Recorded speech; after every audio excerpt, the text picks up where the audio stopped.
This is an interesting topic. Actually, in surgical wards, the medical students, whenever they say wound is infected, see, it is actually not infected. They will have symptoms. That is, disease will be there. In TB, we have two distinct things. That is TB infection. TB infection is there in one third of the world's population. That doesn't mean that one third of the world's population is suffering from TB. They have infection inside. In the same way, in India, more than 40% of the individuals are already carrying TB bacteria in their body. That doesn't mean that they have any symptom.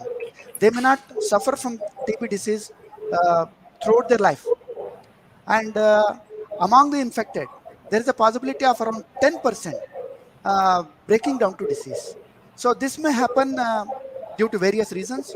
Most common and what we have identified is when the immunity is low because of HIV, diabetes, stress, or the lung is damaged, smokers, general health condition is low like alcoholics, or there are so many other conditions where the person is not doing well in his life.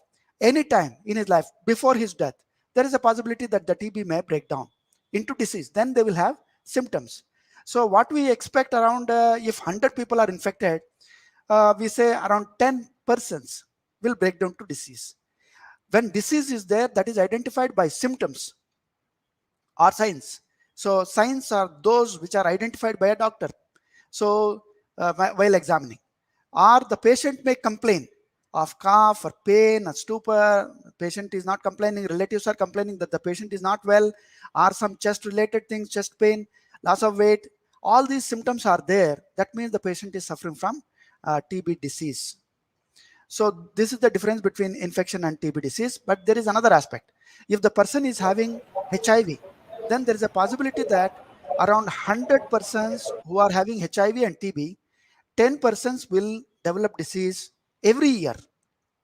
So if the person is not on treatment, maybe by 60 to 70 percent will become diseased in their expected lifetime of around 7 years or 8 years or 10 years maximum without treatment. So diabetes also increases the possibility of infection becoming disease. Around 30% of them, there is a possibility in their lifetime suffer from TB disease if the TB diabetes is not controlled well. In the same way, there are other diseases also which increases the possibility of person suffering from TB.